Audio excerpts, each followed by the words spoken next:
Ruby Finds a Worry by Percival.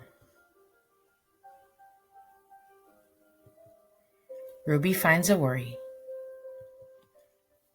Ruby loved being Ruby. She loved to swing up high, and she loved to explore wild, faraway places. Sometimes she even went all the way to the very bottom of the garden.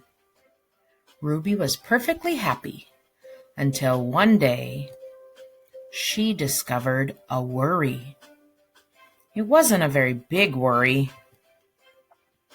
In fact, it was so small that at first Ruby hardly noticed it. But then the worry started to grow. Each day it got a little bigger.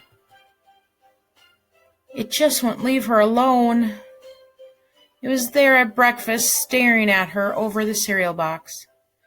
And it was still there at night when she brushed her teeth.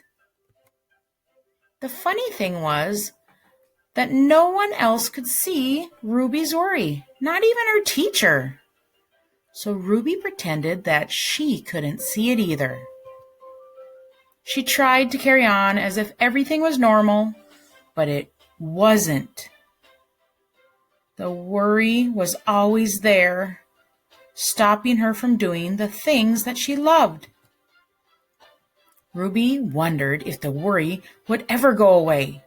What if it didn't? What if it stayed with her forever?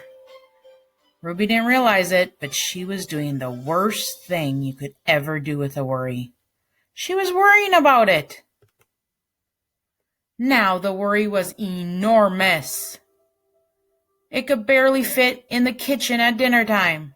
It filled up half the school bus.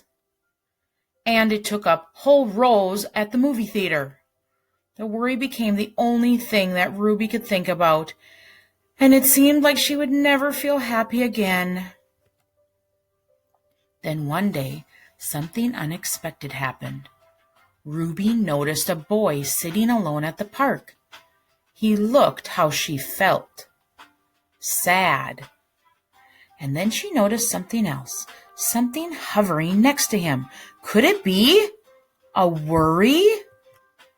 It was. Ruby realized that she wasn't the only person with a worry after all. Other people had them too. She asked the boy what was on his mind, and as he told her, the strangest thing happened. His worry began to shrink. Then Ruby did the best thing you can ever do if you have a worry. She talked about it. As the words tumbled out, Ruby's worry began to shrink until it was barely there at all.